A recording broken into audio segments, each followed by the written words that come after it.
Okay. Hello, everyone. Thanks, Anya, for the introduction. Make sure you all go sign up for the Warwick Behavioural Insights team. It's a really worthwhile process if you are a student at Warwick. And welcome to today's crash course in behavioural economics, or should I say behavioural science. Okay, so behavioural economics and behavioural science are essentially the same thing, and I'll be using the two terms interchangeably throughout this presentation. So if you hear me say behavioral science and behavioral economics in quick succession, don't be confused. They're basically the same thing. Some people argue there's a difference, but I say they're pretty much the same thing.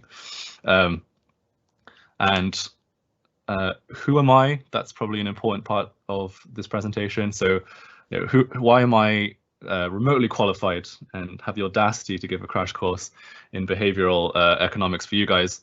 So my name is Peter Judodihardjo. I'm a master's student here at Warwick, and I study behavioral and economic science.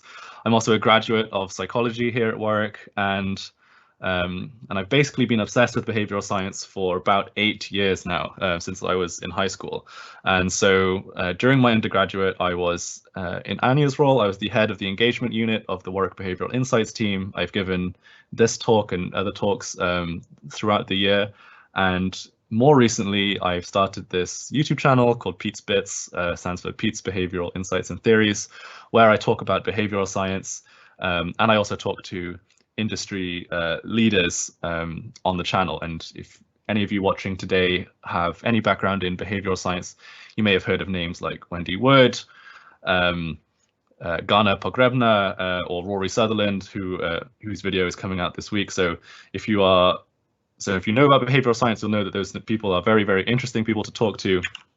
For example, this video, which was my first video on the channel, and it's basically the 7-minute version of the presentation you're about to watch.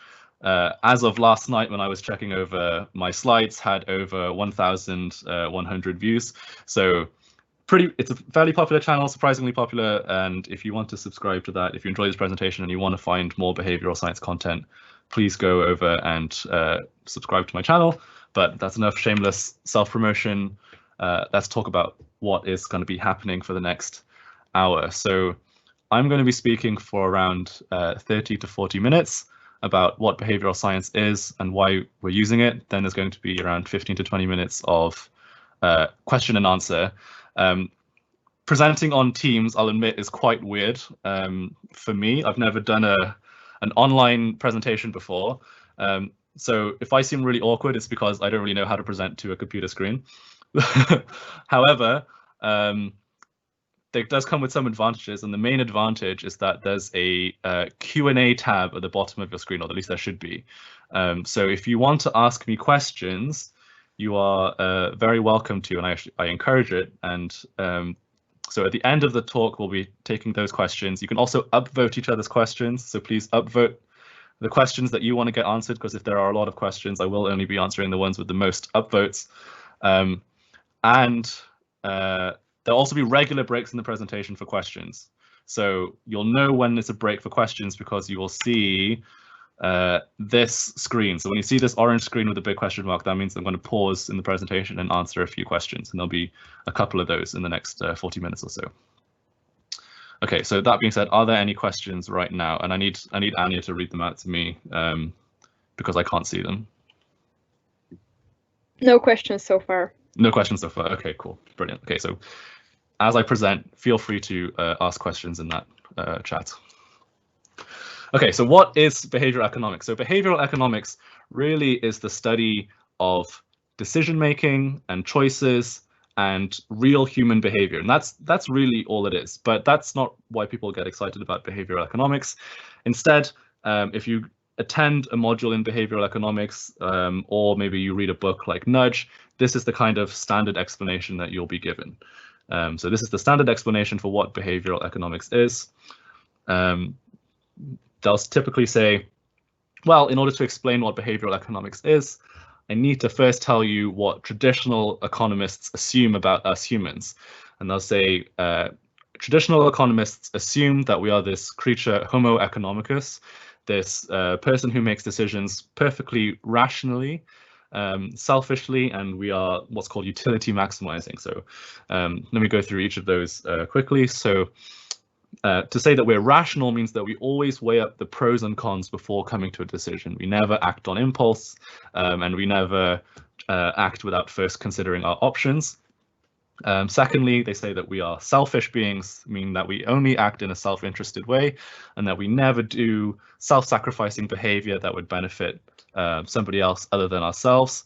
And thirdly, they say that we're utility maximizing. If you're not familiar with the term utility, it's kind of this catch-all term for value in economics, which basically means how much happiness or usefulness do we get out of a certain product or service, and that we always seek to engage in behavior that maximizes our utility.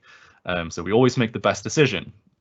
Now, if I was doing a live presentation here, I would ask you to raise your hand and say, how many of you think that you make decisions this way? How many of you think that you will always weigh up the pros and cons of every decision that you make? You always, you never do anything that helps somebody else, and that you always make the best decision for yourself all the time, right? And I would expect nobody would be raising their hands right now, right? Because we know that humans don't really behave this way.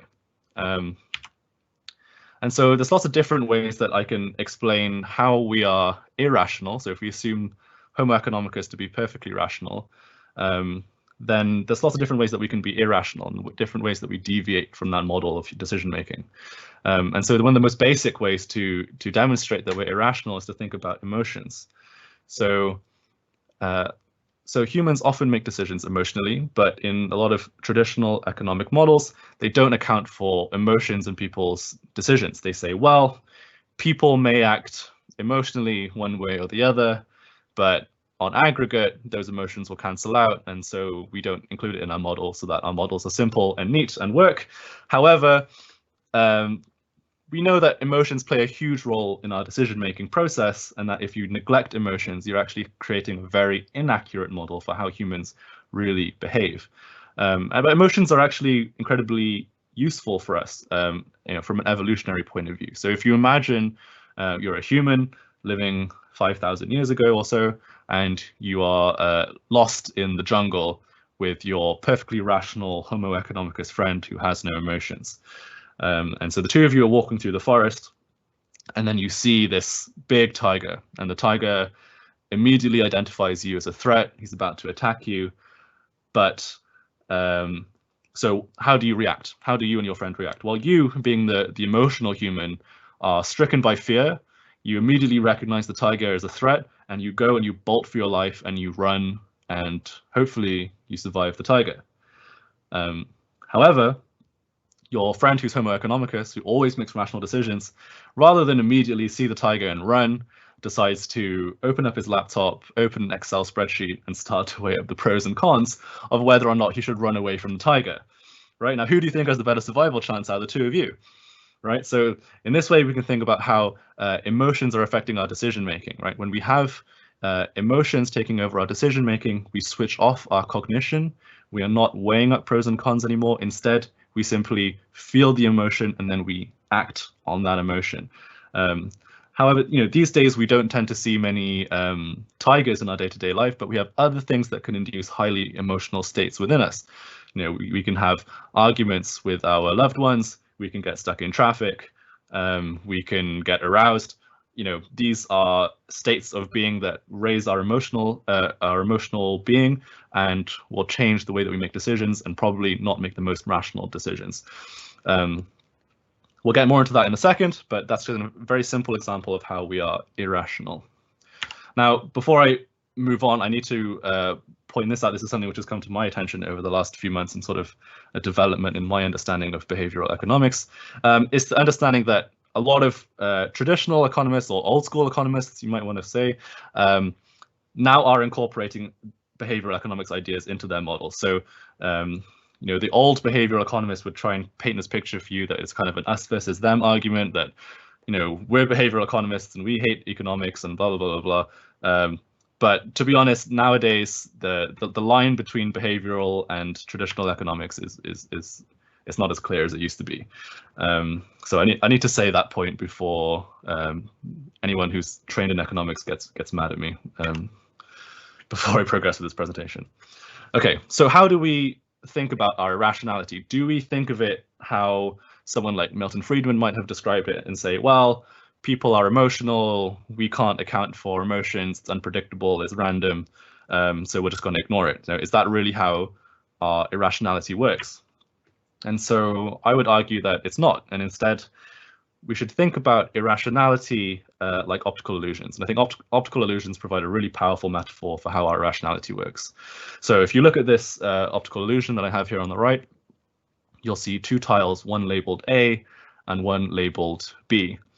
Now, if I was to ask you which of the two tiles do you see as darker, assuming that your visual system is working correctly, you should see A as darker. There should be nobody who sees anything other than A being darker. However, because I've told you that this is an optical illusion, I can very simply demonstrate to you that A and B are in fact the same color, right? So I've added these bars here to demonstrate to you that A and B are the same color. So now I've taught you the truth. I've taught you the truth that A and B are the same color.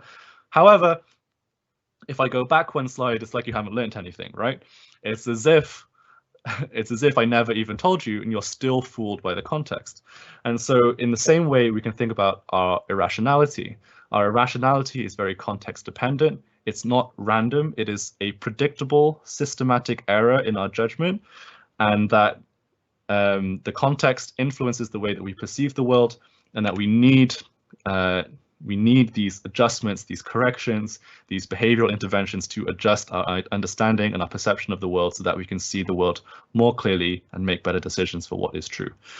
So that's kind of how that's how I like to think about behavioral science, and a lot of people in the field would also agree that this is a very good way to think about our irrationality. It's not random, it's not unpredictable. In fact, it's very predictable, it's very systematic, and so we can adjust for it and account for it in our models.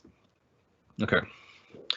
So how do we fight this irrationality, right? How do we get others and ourselves to behave better? And usually when you ask this question to people who don't know about behavioral science, they'll say that the answer is more information, that people don't behave the way that they should do because they don't have the right information and they haven't been taught. And that if we just teach people the right way to behave, then they'll do the right thing. But we know from behavioral science that this doesn't happen time and time again. Let me give you some super basic examples. So if I was to ask you in the audience, have you exercised enough in the last month? I'm sure there'll be a good portion of you who will be saying no, right? Because even though we know that we should be exercising, that's good for our bodies, it's actually quite hard to engage in that behavior. Right, so this is where we're looking at this gap between what we know we should do and what we actually do. Let's look at food. So how many of you have had an instance in the last month where you have overeaten?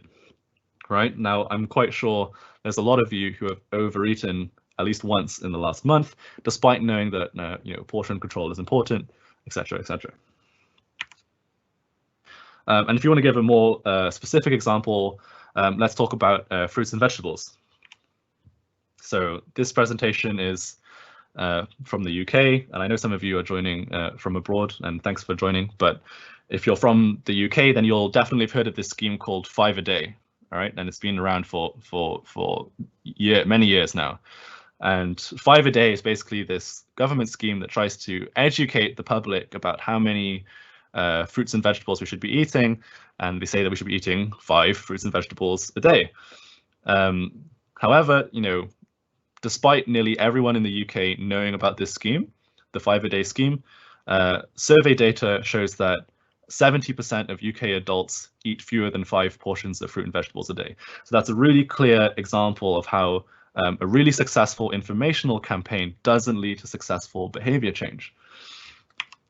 So then that begs the question, if not information, then what? Then what do we actually do to change people's behavior? Oh, we got a question mark. Any questions? Yes, we do have one question. The question is as follows. Do you see there is an actual difference between applied psychology and behavioral economy? Applied psychology. Yes.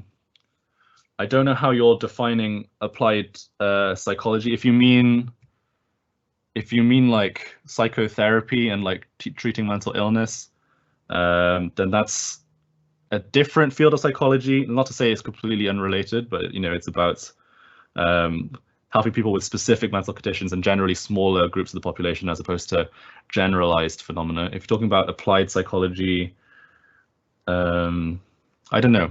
I don't know how you're defining applied psychology, so it's quite hard to say.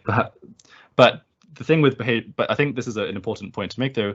Behavioral science or behavioral economics, you can think of it as kind of the melting pot of a lot of different disciplines, right? So obviously the biggest contributors are psychology and economics, but you can really think of behavioral economics and behavioral science as this collection of all the different disciplines. We can talk about evolutionary studies, we can talk about history, we can talk about I don't know, geography, sociology, right? All these different fields come together with the sole goal of trying to solve how do people really behave in the real world?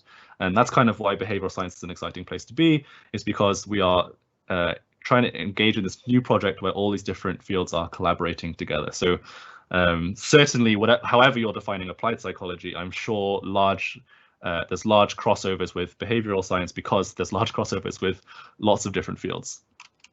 Okay. Any other questions before I move on? Thank you, Peter. That's it for now. Okay, cool. All right. Okay, so if not information, then what, right? Then what do we do?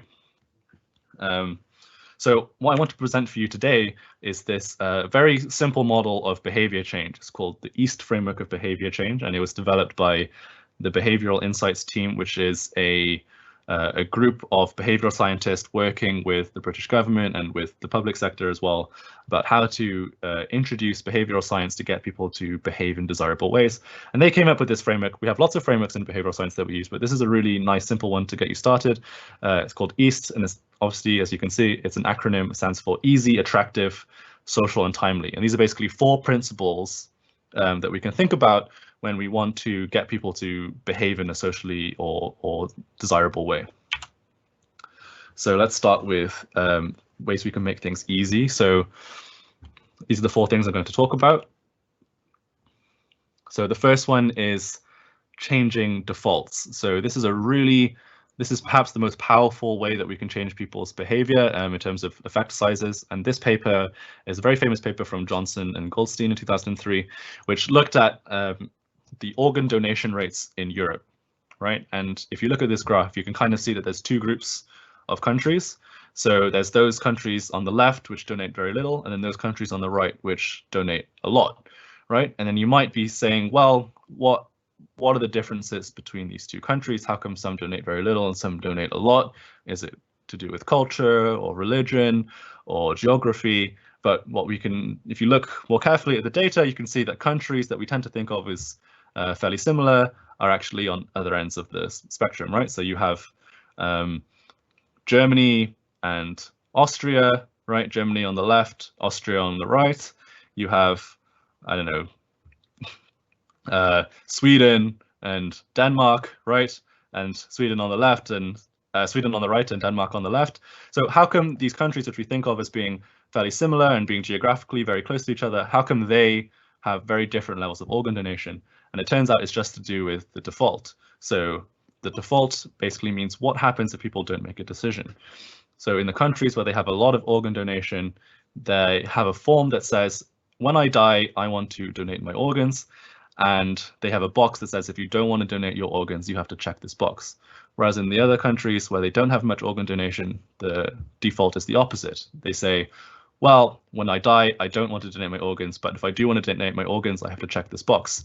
And basically what's happening is that in both cases, nobody's checking the box, but in the countries on the right, they're donating their organs, and in the countries on the left, they're not donating their organs. So what we can see is that the person who designs the form of organ donation, the one who decides what the default is, has a huge amount of influence on what people's eventual behavior ends up being. Okay, so that's one powerful idea in behavioral science.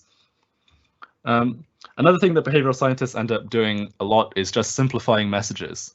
And it seems almost too basic to make a point of, but you'll be surprised how often people get this idea wrong. So I did a Google image search for bad adverts, and this is what came up. So if you look at this is a poster advert for a tire company, and I would normally ask the audience here, why is this a bad advert? And obviously I can't do that here, so I'll just explain to you. But it should be obvious to you that there's far too much information on this poster, right? We got, so many different types of treatments that this company does. We got three phone numbers, a fax number, an address.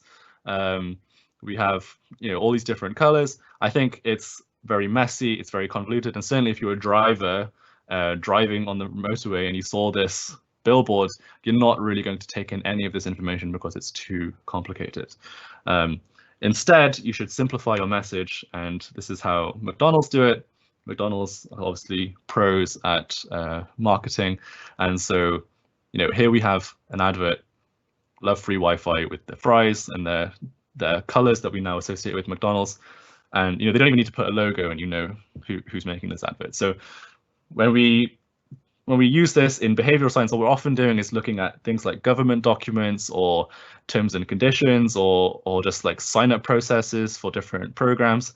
And what we tend to find is that the sign-up process and the documents that the people are being given are far too complicated, far too much information, and simply when things are too complicated and too hard to read, people just don't engage in their behavior. And so simplifying messages is really important. Now, there's a construct I want to talk about in psychology, which is called friction, which is a really, really neat idea in behavioral science. So in physics, you might see a diagram like this, where we have a pushing force and motion, and then friction is a direct opposing force to the pushing of the object, right? And in psychology, it's kind of a similar idea. So rather than it resisting movement, we're resisting people going to a behavior. So when we want to make a behavior easier for people, we reduce friction, and when we want to make a behavior harder for someone to do, we increase friction. So let me give you a couple of examples. So for example, when we want to get people to quit smoking, there was this new product called vape, and vaping was really interesting from a behavioral science point of view. So for years, we had nicotine patches as an alternative to smoking. However, the behavioral, even though the drug effects were quite similar in terms of the nicotine dose that you'd be receiving, the behavioral aspect of it didn't really match up very well. You weren't holding anything, you didn't have the kind of social aspect of smoking, you didn't have any visuals, you didn't have any visual sensation of smoke coming out. And so the jump from smoking to nicotine patches was quite large, and as a result, it wasn't very successful at getting people to quit smoking. However, by having a vape as a kind of intermediary step between, we would call this reducing friction, because you're reducing the number of things that the smoker has to change about their behavior in order to be healthier. So, so by having vaping as a kind of in-between step, we allow smokers to first kind of jump off from smoking into vaping, and hopefully from vaping into no smoking at all. But at the same time, we can also increase friction. So sometimes people engage in behaviors too liberally, and so we want to increase friction to reduce, to kind of slow people down is kind of a good way to think about it, to slow people down and get them to behave, to add difficulty to their behavior. So a good example of this is to do with painkillers. So a lot of people used to die from painkiller overdose unnecessarily, really, because painkillers used to be given to people in the bottle that you see on the left there. So it's kind of a lot of pills in a little tube.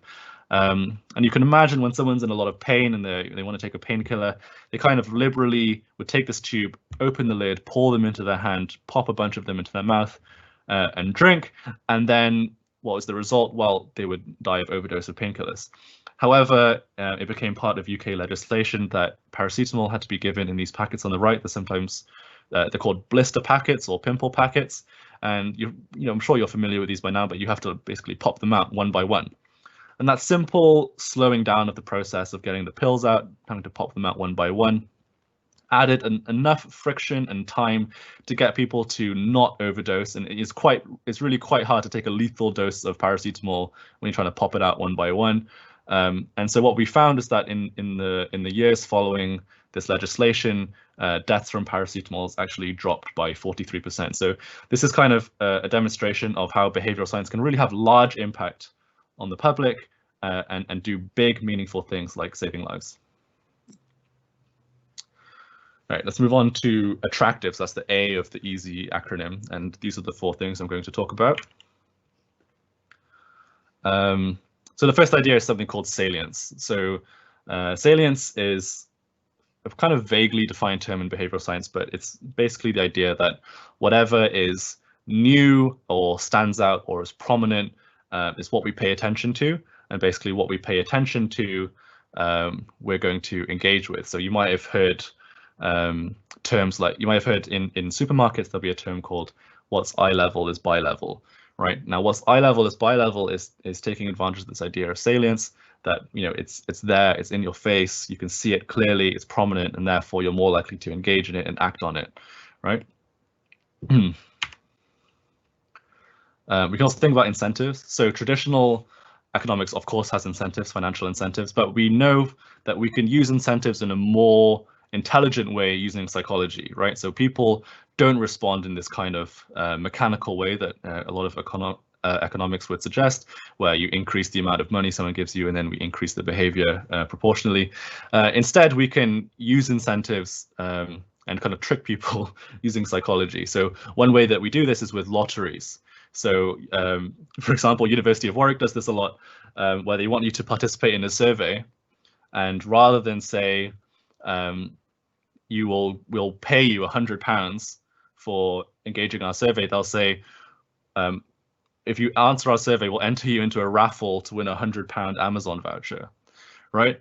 And obviously that's not the same, right? Your chance of winning is very low, but what we know from behavioral science and from our studies is that people often underestimate how bad their chances are of winning are, and they will instead focus on the prize. And so by offering a lottery, we can often create not one-for-one, but similar effects to actually paying people while saving an incredible amount of money. So we can use incentives in clever ways in behavioral science to get people to engage in behavior. There's a couple of related ideas I'll talk about here. One is called the endowment effect, the other is called the Ikea effect. So the endowment effect is this idea that once we own something, we're very unwilling to give it up. So this is a study on coffee mugs. It's a famous coffee mug study. So students were given a coffee mug and they were asked, for how much would you sell this coffee mug?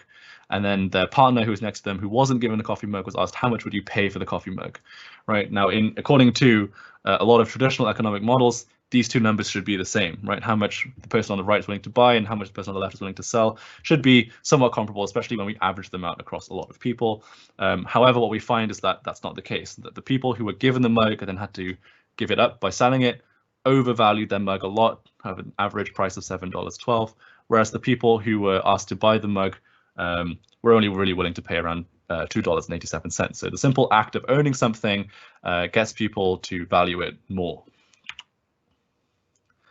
And then there's this other effect called the Ikea effect, which is a really fun one to explore. So if you've ever been to Ikea, you'll know that you don't get the furniture pre-made. Instead, it comes in a flat pack. You take it home, you build it yourself, and then you kind of have this table or whatever it is you bought, right? And it's called the Ikea effect because the idea is that after we engage in something, we engage in labor to create the product. So we build it ourselves. We actually value that product more than if someone else built it, despite the product being exactly the same or even worse. So we could build a table and it might look like a really, really shoddy and wonky table, but because I built it with my own 2 hands and I feel quite proud of myself for building it, I actually really like the table as a result. And so what we know is that we can actually get people to like something just by building it or engaging in labor to make it happen. And really the ultimate Ikea effect is if you think about children and parenting, right? If your parents will rarely want to swap your child for someone else when you take that child to the park, right? And that's because we engage in, maybe there's an evolutionary reason for this as well, but certainly with children, you engage a lot of effort into raising your children. And then we tend to love our children a lot, and we should love our children a lot. And so we don't value them like other children do. And then the final thing to do with attractiveness is scarcity. So in traditional economics, one of the major flaws with traditional economic models, especially when you think about the most fundamental model that you might learn, which is just supply and demand, is that we think that supply and demand are independent variables and that they don't affect each other directly.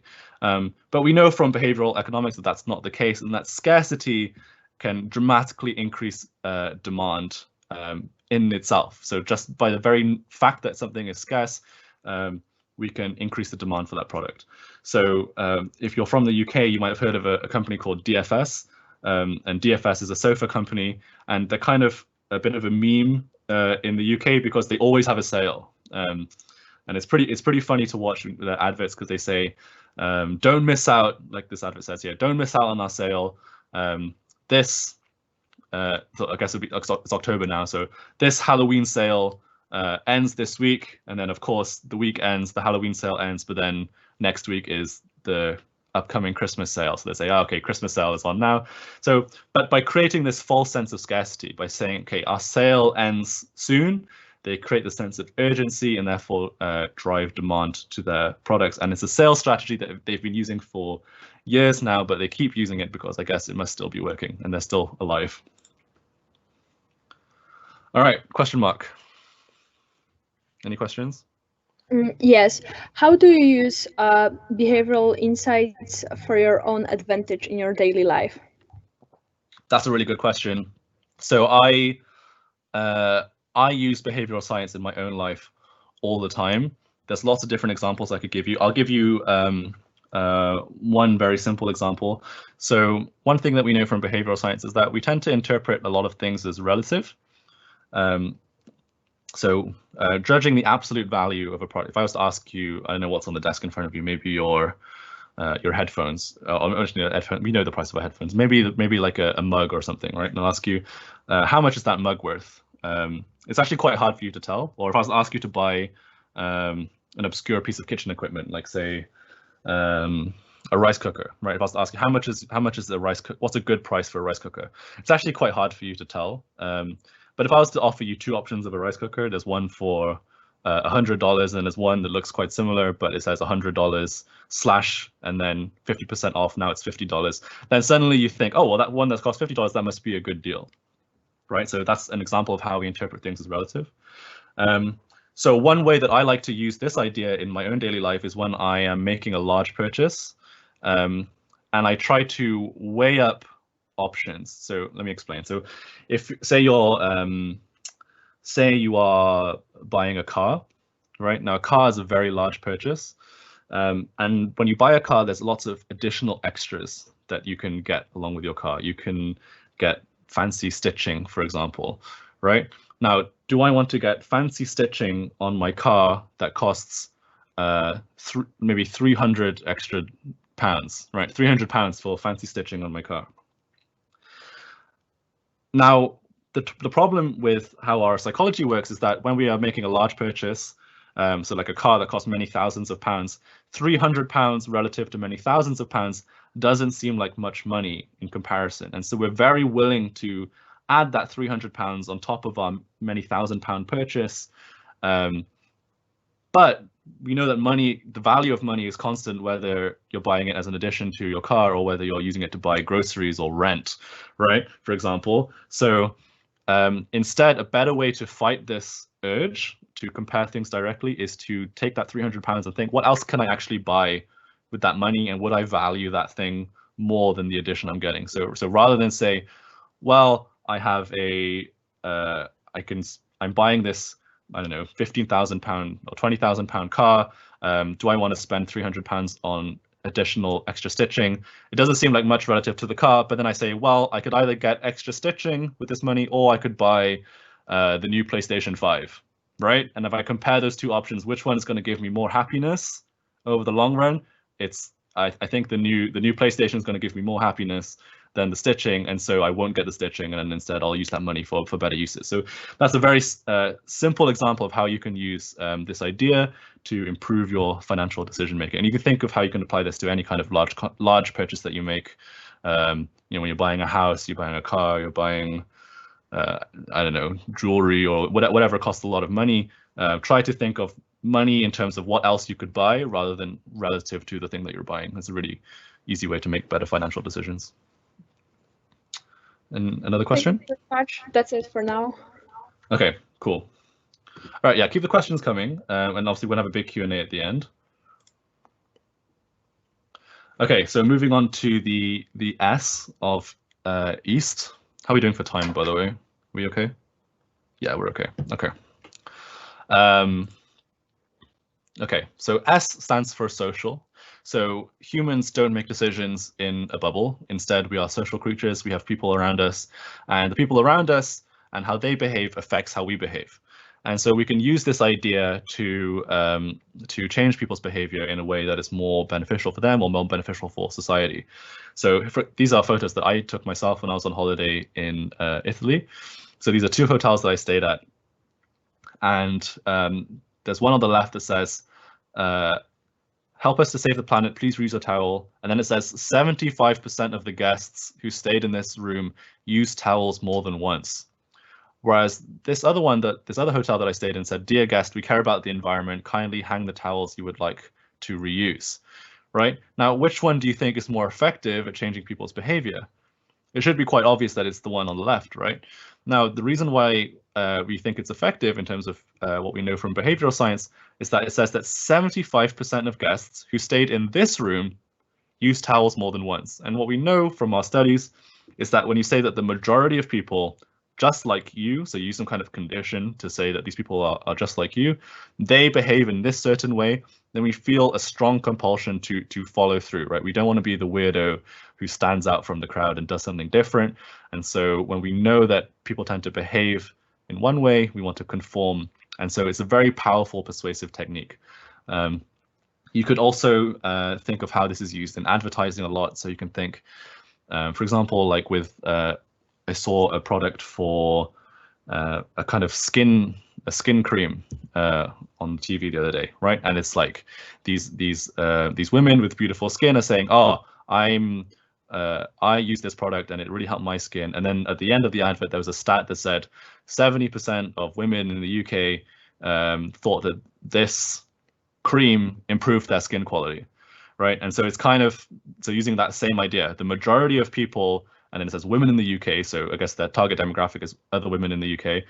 So 70% of people like you think that this product is good, and therefore we're much more likely to believe them. So that's social norming.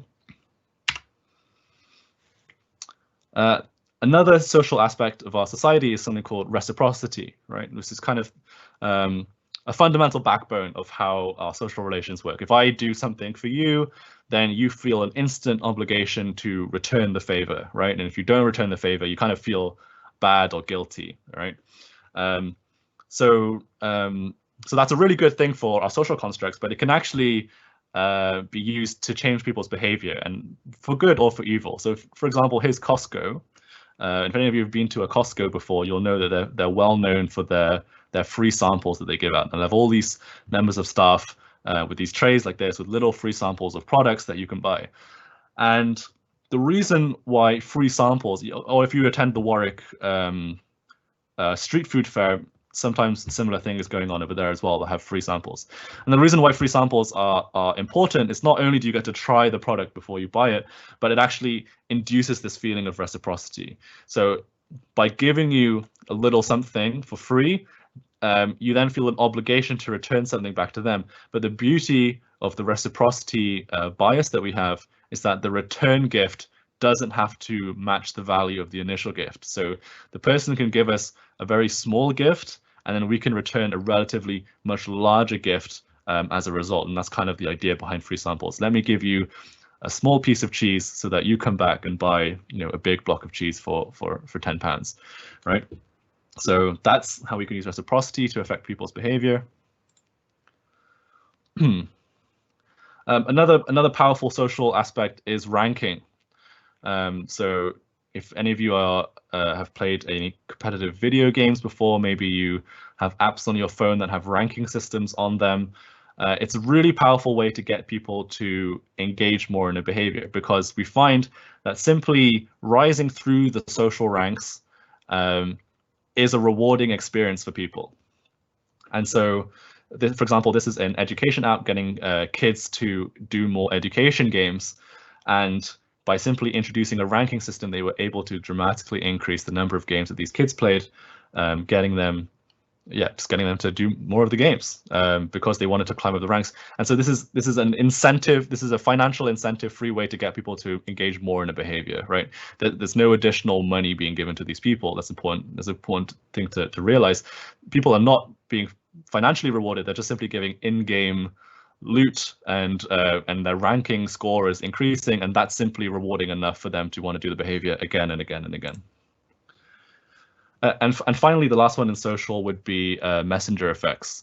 So so not only is the content of a message important, but who delivers that message is also important, right? Which is why I insisted on introducing myself at the start of this talk. I'm not just some guy, you know. I am qualified in what I'm speaking about, and therefore hopefully you trust me when I say these ideas to you, and that you actually believe that these are backed by science. And so, you know, we can apply this idea in marketing, for example. So this is Sensodyne, which is a toothpaste company in the UK, and Sensodyne in their adverts always have a dentist recommending Sensodyne on camera to you know, as part of the advert. And the reason why they do this is because obviously a dentist is qualified to speak about dental health, and so by having an authority figure like a dentist talk about your dental health and recommending the product, we're then more likely to trust the message and trust the product. And you know, imagine if the dentist was swapped out for just some average guy that you saw down the pub, you probably wouldn't be as convinced that Sensodyne was a good product.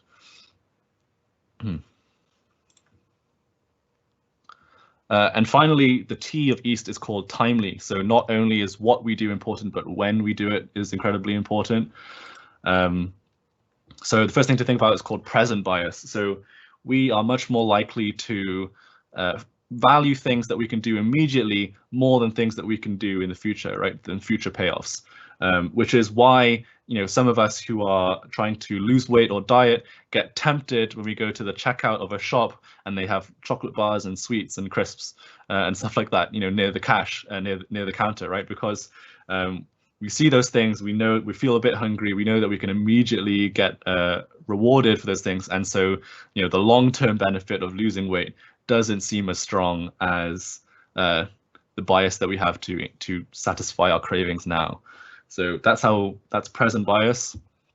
We can have deadlines. Any of you who've been a student before know that deadlines are an incredibly motivational way to get people to engage in a behavior. If you didn't give students deadlines to do their assignments, you know, would they even do them at all? You know what I mean? So deadlines are incredibly motivating. And we have hot versus cold empathy gap. So this is kind of what I talked about earlier with the tiger and the emotions. So in behavioral science, we tend to call those different states hot versus cold states. So in a cold state, you're able to think more rationally, a bit more like Homo economicus, and weigh up pros and cons carefully. Whereas when you're in a hot state, you tend to act more on impulse. So we have anger, we have hunger, and we have stress over here, right? There's kind of three examples of being in a hot state. So when we're angry, we tend to say things we don't mean and have negative consequences. When we're hungry, we eat things that we shouldn't be eating. And when we're stressed, we just can't really seem to function very well and make good decisions at all. So sometimes it's better for us to intervene and make decisions when we're in a cold state, anticipating that we'll be in a hot state later on. For example,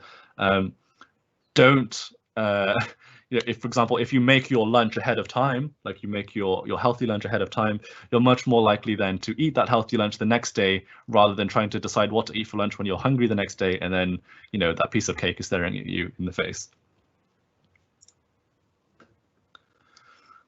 And finally, we have prompts. So prompts are kind of a very easy way to introduce behavioral intervention into businesses and into people's lives. And the idea is basically to suggest to them what behavior they should be doing in a given situation. And if you time it right, you can actually get people to engage in the behavior very well. So this is one of my favorite prompts, or just behavioral science interventions ever. And this is from McDonald's. So this is the photos that I took again. And if you if you check out at McDonald's, you get this prompt as before you pay, and it says, "Would you like to round up your order to the nearest pound and donate that roundup amount to the Ronald McDonald Charity?" And that's a really smart way to get people to donate. Right now, if they were to ask you the same, imagine if they would ask you the same question as you were eating your meal, right? You're far less likely to want to get out your wallet and get out your or whatever and donate your money to them, you know, halfway through your meal. Whereas by asking you when you're about to pay anyway, then you're far more likely to engage in the behavior because, you know, your wallet's already out, blah blah. You're already about to. It's a very easy behavior to engage in. So by using prompts, we can get people to engage in behavior, and timing the prompt is really important. And so I hope I gave you some ideas about how behavioral science can be used in our lives to improve our businesses, improve our personal lives, and also how you might be getting manipulated by other people, and maybe you think about how you might want to defend yourself against them. That's the end of the main presentation. I'm just going to leave that there. That's my YouTube channel again. Shameless plug. If you want to go subscribe, please subscribe. And I'll just stay here and answer questions that any of you have. So please ask questions. Thank you very much, Peter. That was super interesting. Please ask questions if you have some. For now, we have one. Do you think we are more susceptible to one of the presented aspects, like messenger effect, for example, than to the others? So like which one is most powerful? Yes, I think that's the aim of the question. Yeah, that's a really good question. So generally speaking, the most powerful bias would be the first one that I introduced to you, which was default bias, right? And so what we find is that when we're able to successfully change a default to be a different type of behavior, that we can have huge effect sizes. We're talking like, you know, sometimes, you know, for example, with organ donation, we're seeing that countries on the left without the default have organ donation rates, you know, less than 10%, whereas those people who have the default engage in organ donation with almost 100%, right? So we're talking huge effect sizes there. Whereas other stuff like, let me look at my presentation. I have a copy of my presentation on the left here, just why you see me looking to my left. Whereas if you look at other things like simplifying messages, right? Like simplifying messages can have large effect sizes too, like nothing to, you know, wag your tail at or anything, you know, but it won't be like 90% plus like we're talking with defaults, but maybe you see like a 15-20% effect size. Obviously it's very context dependent. That's kind of one of the ongoing research areas in behavioral sciences, that we try all these different interventions in different contexts. The same idea in a different context might go from very effective to not very effective, or not very effective to extremely effective, depending on how it's implemented and obviously the context of the population we're trying to influence and the behavior that we're trying to change. But yeah, if I had to pick one bias to be the most powerful, I'd pick defaults. But the thing with the interesting thing with defaults, or rather the not interesting thing with defaults, is that it's quite boring psychologically speaking, right? There's nothing really super interesting happening in terms of our psychology. It's just kind of like, you know, we're letting the what we call the choice. So this is a technical term we use in behavioral science, what we call choice architecture, which is the design of choices. And when we talk about choice architecture, when we change a default, we're just kind of letting the choice architecture run itself, and these people are just kind of following through, not really doing anything. And by not doing anything, they engage in the default and therefore change their behavior. But yeah, so it's kind of why it's super powerful and super boring at the same time. All right, the next question is, in terms of methodology or how research is conducted and analyzed, what differentiates behavioral economics from traditional economics and behavioral science? Yeah, okay, so behavioral economics and behavioral science, like I said, are kind of interchangeable terms. Some people say that behavioral economics just looks at economic questions, whereas behavioral science looks at questions that don't involve people's finances. Or sometimes people say that behavioral science incorporates more different fields other than just economics and psychology. But generally speaking, they're the same, behavioral economics and behavioral science. The difference between behavioral economics and traditional economics in terms of methodology. So economics tends to do a lot of correlational studies, right? So we'll look at real world data, and we'll see how does this correlate with this. Whereas obviously there's exceptions, there's always exceptions, but generally in behavioral science we want to be looking at randomized control trials. So here's population A, here's population B. We're going to change one variable for you, and randomly assign you to which group you're going to be in, and see how it acts. So that's how methodology tends to be different, and also kind of the thinking behind economics and behavioral science is different, right? So we tend to ask very similar questions, right? Why do people choose one product over the other? Why do people make one choice versus another? But the difference is the starting point, right? So the starting point for economics is assuming this idea of rationality, assuming this idea of weighing up pros and cons and behaving in a utility maximizing way. Whereas in behavioral science, we don't assume any of those things. We assume that we start from the 0 point and we say, okay, how do people actually behave? And then can we try and decode, can we see patterns and then decode why they're behaving? So we don't work off any prior assumptions. And that's kind of the key difference. And when you start with different assumptions, you end up getting very different conclusions. Thank you.